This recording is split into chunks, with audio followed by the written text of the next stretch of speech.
નમસ્કાર, ન્યૂઝ બુલેટિનમાં આપનું સ્વાગત છે। હું છું પંકજ શર્મા। શરૂઆત મહત્વપૂર્ણ ખબરથી। 2 દિવસ બાદ ફરી આગ ઓગતી ગરમીનો પ્રકોપ જોવા મળી શકે છે। ગરમી અંગે હવામાન વિભાગે મોટી આગાહી કરી છે। 2 દિવસ બાદ પારો 2 થી 3 ડિગ્રી ઉચકાશે। 7 દિવસ સુધી તાપમાન 40 થી 44 ડિગ્રી રહી શકે। કાંઠાના ભાગોમાં ભેજવાળા અને ગરમ પવન ફૂંકાશે।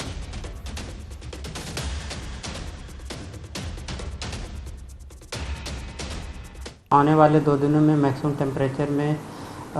टेम्परेचर नो लार्ज चेंज में रहेगा। उसके बाद 2 से 3 डिग्री की बढ़ोतरी का पूर्वानुमान है और मैक्सिमम टेम्परेचर की जो रेंज होगी जहां जो प्रिवेल करेगा आने वाले 7 दिनों के लिए, तो उसमें 40 से 44 डिग्री के बीच में आसपास रहने का मैक्सिमम टेम्परेचर का पूर्वानुमान है। डे 2 से डे 6 तक गुजरात कोस्ट के मतलब सारे गुजरात कोस्ट में डिस्कम्फर्ट कंडीशन बनी रहेगी due to hot and humid air के कारण। और विंड डायरेक्शन की बात करेंगे तो जो गुजरात स्टेट के लैंड रीजन पे विंड प्रिवेल करेगी, उसकी डायरेक्शन होगी south westerly to westerly wind. સુરતમાં ધોરણ 3ના વિદ્યાર્થી સાથે દુષ્કર્મ થયું। ટ્યુશન શિક્ષિકાના પતિએ જ દુષ્કર્મ આચર્યું। પાંડેસરામાં 11 વર્ષના ધોરણ 3ના વિદ્યાર્થી સાથેનો આ બનાવ છે। વિદ્યાર્થી ધોરણ 4માં આવતા કોચિંગ ક્લાસ શરૂ કરવામાં આવ્યો હતો। પાંડેસરામાં શિક્ષિકાને ત્યાં બાળક ટ્યુશન લેવા જતો હતો।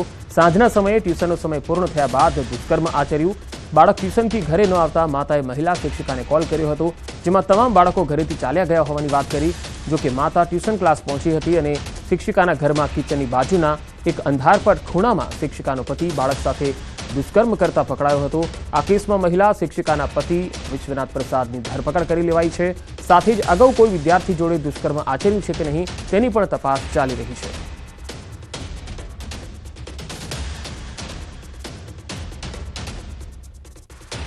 वो बच्चा थोड़ा लेट हो गया घर जाने में, तो उसकी बच्चे की माँ जो है उसने टीचर को फ़ोन किया कि बच्चा नहीं पहुंचा। तो टीचर ने बताया कि बच्चे तो सारे यहाँ से चले गए हैं।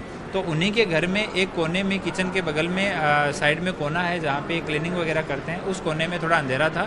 तो वहाँ वो टीचर का हस्बैंड है वो उसको बच्चे को लेके उसके साथ दुष्कर्म कर रहा था। तो उसकी माँ वहाँ घर तक आई, उसने पूरा घर देखा, तब वहाँ से बच्चा मिला और फिर वो बच्चे को लेके पुलिस स्टेशन आए और गुना दाखिल किया। સુરતમાં એક અજીબો ગરીબ કિસ્સો સામે આવ્યો છે। ખાસ કરીને ટ્યુશન જતા બાળકોના માતા પિતા માટે લાલ બત્તી સમાન કિસ્સો છે। કારણ કે પાંડેસરા વિસ્તારમાં ધોરણ 4માં અભ્યાસ કરવા માટે ટ્યુશનને ગયેલા બાળક સાથે સૃષ્ટિ વિરુદ્ધનું કૃત્ય કરવામાં આવ્યું છે, દુષ્કર્મ આચરવામાં આવ્યું છે। અને આ દુષ્કર્મ અન્ય કોઈ નહીં પણ જે શિક્ષિકાને ત્યાં ટ્યુશન જતો હતો તેના પતિ દ્વારા જ આ કૃત્ય આચરવામાં આવ્યું હતું। જો કે બાળક ઘરે ના પહોંચતા તેના માતા પિતા બાળકને શોધવા ટ્યુશન ક્લાસીસ પર પહોંચ્યા હતા। ત્યારે ટ્યુશન સંચાલિત મહિલા છે તેનો પતિ જે છે તે બાળક સાથે દુષ્કર્મ આચરતા રંગ્યા ઝડપાઈ ગયો હતો। જો કે સમગ્ર મામલે બાળકના પરિવાર દ્વારા આ મામલે પોલીસ ફરિયાદ નોંધવામાં આવી હતી, જેના આધારે પાંડેસરા પોલીસે ગણતરીના કલાકમાં આરોપીને શોધી તેના વિરુદ્ધ કાયદેસરની કાર્યવાહી હાથ ધરી છે।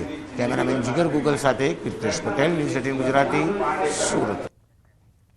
રાજકોટ શહેર પોલીસ એક્શનમાં છે। ગેરકાયદે વસવાટ કરતા બાંગ્લાદેશીઓ સામે કાર્યવાહી કરવામાં આવી। શહેરના અલગ અલગ વિસ્તારોમાં ગુપ્ત ઓપરેશન હાથ ધરાયું। SOG, crime branch, EOW branch સહિતની ટીમો દ્વારા સઘન ચેકિંગ કરવામાં આવ્યું। બાંગ્લાદેશીઓના ડોક્યુમેન્ટ્સ તપાસી પૂછપરછ શરૂ કરી। મોડી રાત સુધીમાં અનેક બાંગ્લાદેશી ઘૂસણખોરો પકડાયા। શહેરના સોની બજાર, હુસૈની ચોક, ભગવતીપરા, રસુલપરા સહિતના વિસ્તારોમાં ચેકિંગ કરાયું। 30થી વધુ બાંગ્લાદેશીઓની અટકાયત કરવામાં આવી।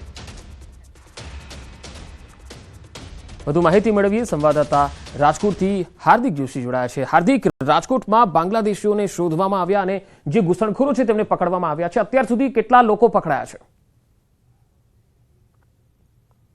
અત્યાર સુધીમાં માત્ર રાજકોટની સોની બજારમાં 30 કરતાં વધારે જે છે એ લોકોની અટકાયત કરવામાં આવી છે। અત્યારે તેમની તપાસ કરવામાં આવી રહી છે। અત્યારે પણ રાજકોટ શહેરના સોની બજારના જે છે અલગ અલગ કોમ્પ્લેક્સો આવેલા છે, ત્યાં અત્યારે તપાસ હાથ ધરવામાં આવી રહી છે। ખાસ કરીને આપ દ્રશ્યોમાં પણ જોઈ શકો છો કે આ લોકો છે તે તેમના ડોક્યુમેન્ટ્સ છે તે પોલીસ તપાસશે અને જેમની પાસે પૂરતા ડોક્યુમેન્ટ્સ નહીં હોય તેમની પણ જે છે એ પોલીસ દ્વારા અટકાયત કરવામાં આવશે। રાજકોટની સોની બજાર છે તે ખૂબ જ સંવેદનશીલ વિસ્તાર માનવામાં આવે છે। અગાઉ પણ આ જ વિસ્તારમાંથી આતંકી પ્રવૃત્તિઓ પણ ઝડપાઈ હતી। ત્યારે હવે જે છે આ વિસ્તારમાં અત્યારે જે પણ પરપ્રાંતીય કારીગરો છે કામ કરી રહ્યા છે તેમના ડોક્યુમેન્ટ્સ છે તેમની ચકાસણીની કામગીરી અત્યારે હાથ ધરવામાં આવી રહી છે. પોલીસ દ્વારા અત્યારે તેમને લાઇનમાં ઊભા રાખવામાં આવ્યા છે. તેમના ડોક્યુમેન્ટ્સ છે તે પણ તપાસવામાં આવી રહ્યા છે. ખાસ કરીને રાજકોટ શહેરના જે છે બજાર છે સોની બજાર, ત્યાં સૌથી વધુ બંગાળી કારીગરો પણ અહીંયા કામ કરતા હોય છે. ત્યારે અત્યારે જે છે તમામ કારીગરોનું છે તપાસ કરવામાં આવી રહી છે. જેટલા પણ શંકાસ્પદ કારીગરો લાગે છે તેમને રાજકોટ શહેરના કોઠારીયા પોલીસ ચોકી વિસ્તાર છે ત્યાં લઈ જવામાં આવી રહ્યા છે. આ માત્ર રાજકોટના સોની બજાર પૂરતી નહીં, પરંતુ સમગ્ર રાજકોટમાં પોલીસ દ્વારા અત્યારે ગુપ્ત રાહે જે છે કાર્યવાહી પણ હાથ ધરવામાં આવી છે.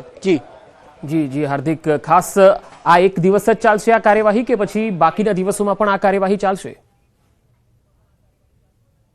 ચોક્કસથી આ જે કાર્યવાહી છે તે આમ તો પોલીસ દ્વારા નિયમિત છે તે ચેકિંગ કરવામાં આવતું હોય છે, પરંતુ હાલનો જે રીતના માહોલ જે જોવા મળી રહ્યો છે તેને લઈને ખાસ કરીને જે છે અત્યારે ચેકિંગ કડક કરી દેવામાં આવી રહ્યું છે. અત્યારે જે છે એક તરફ પોલીસ જે કેન્દ્રીય ગૃહ વિભાગ દ્વારા પણ જે છે એ સૂચના આપી દેવામાં આવી છે કે જે કોઈ લોકો હોય જે ટેમ્પરરી વિઝા લઈને હોય તેમને જે છે એ બહાર નીકળવામાં આવી રહ્યા છે. પરંતુ અત્યારે જે અહીંયા પોલીસ પહોંચી છે, પોલીસ દ્વારા જે ખાસ સૂચનાઓ જે છે એ સૂચનાઓ આપવામાં આવી રહી છે. હાલ આપણી સાથે અહીંયા પોલીસ છે. સાહેબ, શું કહેશો? અત્યારે તપાસ હાથ ધરવામાં ચોક્કસથી અત્યારે પોલીસ છે તે કામગીરી કરી રહી છે. આપ દ્રશ્યોમાં પણ જોઈ શકો છો કે જે તમામ લોકો છે તેમને અત્યારે કોઠારીયા નાકા પોલીસ ચોકી વિસ્તારમાં લઈ જવામાં આવી રહ્યા છે. રાજકોટ શહેરના આ ખૂબ જ મહત્વનો વિસ્તાર માનવામાં આવે છે અને અત્યારે અહીંયા જે છે એ ગણતરી કરીને જે ગણતરી પણ કરવામાં આવી રહી છે. લગભગ 40થી પણ વધુ લોકો છે, 40થી પણ વધુ કારીગરો છે,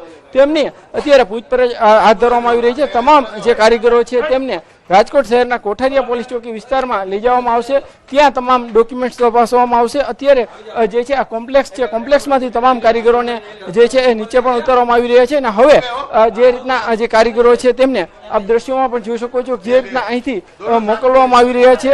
તમામ કારીગરોનું ચેકિંગ હાથ ધરવામાં આવશે. જે પણ કારીગરો છે કડક કાર્યવાહી પણ કરવામાં આવશે. ખાસ કરીને આ જે રીતના કારીગરો છે તે તમામ કારીગરો છે અત્યારે અહીંથી નીકળવામાં આવી રહ્યા છે. જી હાર્દિક, આભાર સમગ્ર માહિતી આપવા માટે.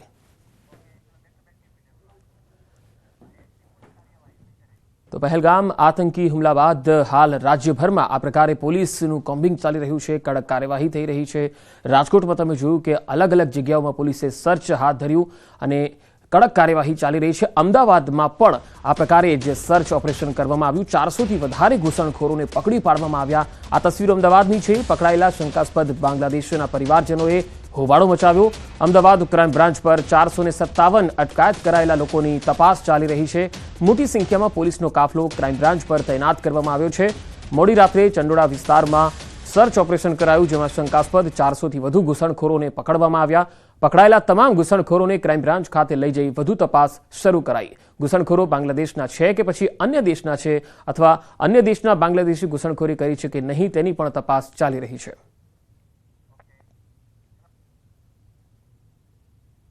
અમદાવાદ પોલીસ દ્વારા શહેરના મણિનગર વિસ્તારના ચંડોળા તળાવમાં ગઈકાલે રાત્રે સર્ચ ઓપરેશન કરી અને 457 જેટલા બાંગ્લાદેશી શંકાસ્પદ લોકો જે છે તેઓને અટકાયત કરવામાં આવી હતી અને તેઓને અમદાવાદ ક્રાઇમ બ્રાન્ચ ખાતે લાવવામાં આવ્યા હતા અને અત્યારે પણ તેઓની પૂછપરછ કરવામાં આવી રહી છે. તેઓ પાસે જે પણ આધાર પુરાવાઓ છે કે કેમ તેની તપાસ જે છે તે અમદાવાદ ક્રાઇમ બ્રાન્ચના અધિકારીઓ કરી રહ્યા છે. અને બીજી તરફ આપ જોઈ શકો છો કે આ જે પકડાયેલા જે શંકાસ્પદ બાંગ્લાદેશીઓ છે અને તેમના પરિવારજનો છે, તેમની મહિલાઓ છે, તેઓ જે છે તે અહીંયા હલ્લો મચાવી રહ્યા છે. અમદાવાદ ક્રાઇમ બ્રાન્ચની બહાર જે આપ જે આ દ્રશ્ય જોઈ શકો છો કે મોટી સંખ્યામાં પોલીસનો કાફલો પણ અહીંયા ઉતારવામાં આવ્યો છે અને જે રીતે અહીંયા જે અટકાયત કરવામાં આવેલા જે લોકો જે છે શંકાસ્પદ બાંગ્લાદેશીઓ અને તેમના પરિવારજનોએ અહીંયા ડેરો જમાવ્યો છે અને તેમના પરિવારજનોને ખોટી રીતે અહીંયા લાવવામાં આવ્યા છે. તેઓ પાસે બધા જ પુરાવાઓ છે તેવા જે છે વિગતો સાથે અહીંયા જે આ મહિલાઓ જે છે તે હલ્લા મચાવી રહી છે અને જે છે તે ક્યાંક ને ક્યાંક અહીંયા જે અટકાયત કરેલા લોકોને છોડવાની જે છે તે માંગ કરી રહ્યા છે અને હાલ મોટી સંખ્યામાં અહીંયા જે 400થી 57 જેટલા પકડાયેલા બાંગ્લાદેશીઓ જે શંકાસ્પદ વ્યક્તિઓ જે છે તેઓના પરિવારજનો જે છે તે ક્રાઇમ બ્રાન્ચ ખાતે હલ્લો અત્યારે મચાવી રહ્યા છે. કેમેરામેન અમિત શર્મા સાથે સંજય ટાંક, ન્યૂઝ 18 ગુજરાતી. गुजरात पुलिस और गुजरात सरकार इस विषय को बहुत ही गंभीरतापूर्वक लेती है और इस विषय को का सलूशन लाने के लिए हमारे राज्य के माननीय मुख्यमंत्री श्री और हमारे राज्य के गृह मंत्री श्री दोनों की तरफ से हमें सतत हमेशा मार्गदर्शन मिलते रहा है और उस मार्गदर्शन के तहत आज जो बहुत ही बड़ी अभूतपूर्व ऐतिहासिक सफलता जो अहमदाबाद शहर और सूरत शहर पुलिस को मिली है, मैं अहमदाबाद शहर के सीपी और सूरत शहर के सीपी और उनके तमाम टीम के सभ्यों को बहुत बहुत अभिनंदन देता हूं। આતંકી હુમલા બાદ ગુજરાત પોલીસ એક્શનમાં છે। અમદાવાદ સુરતમાંથી ઘૂસણખોરોને ઝડપી પાડવામાં આવ્યા। આ ઘૂસણખોરોને લઈ ગૃહ રાજ્યમંત્રી હર્ષ સંઘવીએ નિવેદન આપ્યું। ગુજરાત પોલીસનું આ સૌથી મોટું ઓપરેશન છે। અમદાવાદ પોલીસે 890 અને સુરત પોલીસે 134 લોકોની અટકાયત કરી। બંગાળના માધ્યમથી ગેરકાયદે રીતે બોગસ ડોક્યુમેન્ટ બનાવી ગુજરાતના અલગ અલગ વિસ્તારોમાં રહી ચૂક્યા છે। ઝડપાયેલા લોકોમાં ડ્રગ્સ કાર્ટિંગ અને હ્યુમન ટ્રાફિકિંગ સાથે પણ સંકળાયેલા છે। અગાઉ સ્લીપર સેલ માટે કામ કરતા હોવાનું પણ સામે આવ્યું। આ તમામ લોકોની ગતિવિધિ ગુજરાતમાં શું હતી તે તપાસ થઈ રહી છે। હર્ષ સંઘવીએ ચેતવણી આપતા કહ્યું કે ઘૂસણખોરો સરેન્ડર કરે નહીં તો આકરી કાર્યવાહી થશે।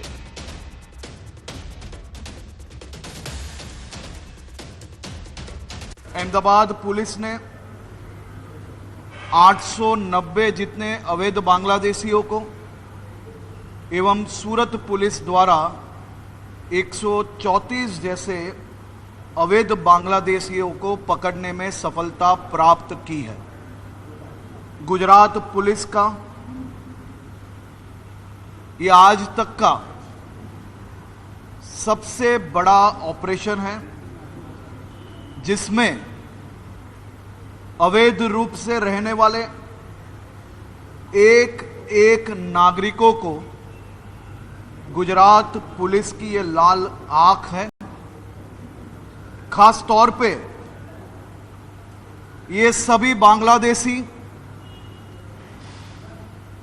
बंगाल के माध्यम से बंगाल से अवैध तरीके से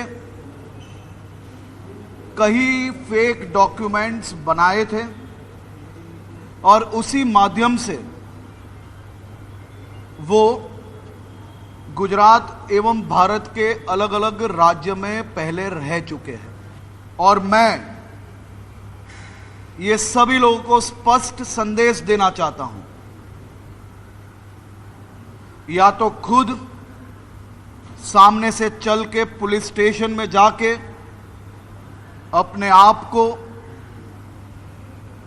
बांग्लादेशी एवं अवैध तरीके से अगर गुजरात में रह रहे हैं तो वो पुलिस स्टेशन में जाके सरेंडर हो जाए, वरना गुजरात पुलिस ये सभी लोगों पे ना भूतो ना भविष्य उस प्रकार के स्ट्रॉन्ग एक्शंस लेने के लिए तैयार है। સ્મશાનમાં ઢોંગી તાંત્રિક વિધિ કરવા પહોંચ્યો અને જૂના ફરિયાદીએ પકડી પાડ્યો। વિજાપુર તાલુકાના દેવપુરા ગામનો આ બનાવ। 1 વર્ષ પહેલા ઠગ તાંત્રિકે વિધિ કરી પૈસા ડબલ કરવાના બહાને ઠગાઈ આચરી। વિધિના નામે 2 ખેડૂતો પાસેથી 15 લાખની ઠગાઈ કરી ઢોંગીઓ ભાગી છૂટ્યો। પરંતુ 1 વર્ષ બાદ ફરી સ્મશાનમાં દેખાતા પોલીસને જાણ કરી। પોલીસે આરોપીને મહેસાણા હાઈવે પરથી પકડી પાડ્યો। આરોપી તાંત્રિકની ગાડીમાંથી વિધિની ઘણી સામગ્રીઓ પણ મળી આવી। અમારું છેતરપિંડી કરી તમે આટલા પૈસા લો તો મેં તમારા આટલા પૈસા પાડી આલશું આમ કરીશું કરીને મારા જોડે ખોટી તાંત્રિક વિધિ કરી આમ કરી એમ કરીને અમારું ચીટિંગ કરી દીધું। વડોદરામાં નશામાં ધૂત યુવકે તોડફોડ કર્યાનો આરોપ છે। નાગરવાડા નવી ધરતીમાં નશામાં ધૂત યુવકે વિસ્તારને માથે લીધો। માથાભારે ચેતન રાણા નામના યુવકે ગાડીઓના કાચ તોડ્યાનો આરોપ પણ છે। સ્થાનિકોએ ચેતન રાણાને જાહેરમાં મેથી પાક ચખાડ્યો। માથાભારે શખ્સ અને સ્થાનિકો વચ્ચેની મારામારીનો વિડીયો વાયરલ થયો। તો ગાડીઓમાં તોડફોડનો આરોપ છે। 2 અલગ અલગ તસવીરો આપણે બતાવી રહ્યા છીએ કે વડોદરામાં સ્થાનિકો અને માથાભારે તત્વો વચ્ચે મારામારી થઈ હતી। આ તસવીરો તમે જોઈ શકો છો। નશામાં ધૂત એક યુવકે તોડફોડ કરી હતી, વાહનોમાં તોડફોડ કરી હતી, કાચ તોડ્યા હતા।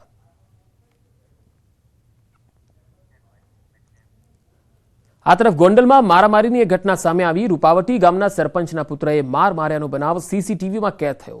આ તસવીરો જુઓ। મોવિયા રોડ પર રેતી ચોકમાં આવેલ વચરાજ ફેબ્રિકેશનમાં મારામારીની ઘટના બની।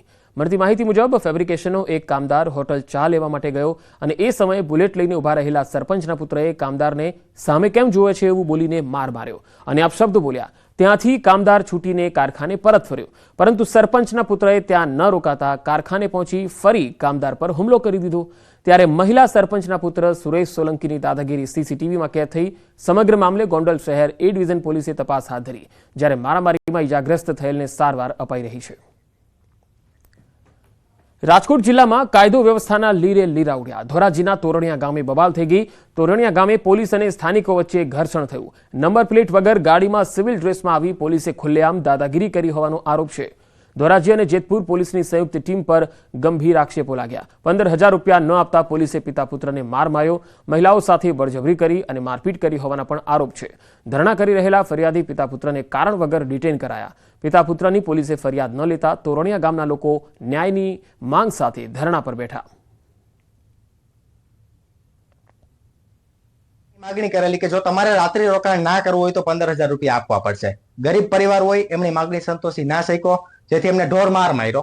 14 દિવસ સુધી પોલીસ ફક્ત નિવેદન રમી, કોઈ ગુનો દાખલ થયો નહીં. 4 ધોરાજી તાલુકા પોલીસ સ્ટેશનના કર્મચારીઓ સિવિલ ડ્રેસમાં અને નંબર પ્લેટ વગરની પર્સનલ ગાડીમાં આવે છે અને આ લોકોને બળજબરીથી લઈ જવાની કોશિશ કરે છે. સુરતમાં એક લોહિયાળ મારામારીમાં 2 યુવકો ઘાયલ થઈ ગયા. માંગરોળના કુંવારદા ગામે આ મારામારી થઈ, જેમાં માથાના ભાગે ધારિયાના ઘા ઝીકી જીવલેણ હુમલો કરવામાં આવ્યો. આ બનાવમાં 2 યુવકને ગંભીર હાલતમાં હોસ્પિટલમાં સારવાર અર્થે ખસેડાયા. હુમલાખોર શખ્સો જીવલેણ હુમલો કરીને ફરાર થયા. ઇજાગ્રસ્ત બંને યુવકો મુળદના પ્રભુનગરના રહેવાસી છે. કોસંબા પોલીસ ઘટના સ્થળે પહોંચી તપાસ કરી હતી. તો સુરતના માંગરોળના કુંવારદા ગામનો આ બનાવ છે. મારામારી થઈ ગઈ અને આ એવી મારામારી હતી જે લોહિયાળ બની. 2 યુવકો ઘાયલ થયા છે. 4 અલગ અલગ તસવીરોમાં અમે આપને બતાવી રહ્યા છીએ કે કેવી રીતે અલગ અલગ સ્થળો પર મારામારીના બનાવો સામે આવ્યા. એક તરફ વડોદરામાં તમે જોઈ શકો છો, નશામાં ધૂત એક અસામાજિક તત્વ ખુલ્લેઆમ તોડફોડ કરવા લાગ્યો. બીજી તસવીરમાં કારખાનામાં છે મારામારી થઈ હતી. ગોંડલની તસવીર છે. ત્રીજી તસવીર ધોરાજીની પણ તમે જોઈ શકો છો, જ્યાં પોલીસ અને સ્થાનિકો વચ્ચે ઘર્ષણ થયું, પોલીસ પર ગંભીર આક્ષેપો લગાવ્યા. અને ચોથી તસવીર સુરતના માંગરોળની છે, જ્યાં આ પ્રકારે મારામારી થઈ.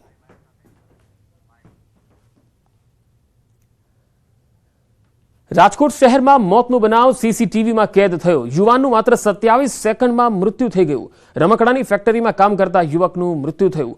ગોંડલ ચોકડી પાસે રમકડાના કારખાનામાં બનાવ બન્યો. 24 એપ્રિલના રાત્રિના 10 વાગ્યા આસપાસ યુવકનું મોત થયું. યુવકને સિવિલ હોસ્પિટલમાં ખસેડાયો હતો, ત્યાં ડોક્ટરે મૃત જાહેર કર્યો. તો 27 સેકન્ડમાં જ યુવકનું મૃત્યુ થઈ ગયું. આ તસવીરો જુઓ. રાજકોટમાં મોતનો બનાવ સીસીટીવીમાં પણ કેદ થયો હતો.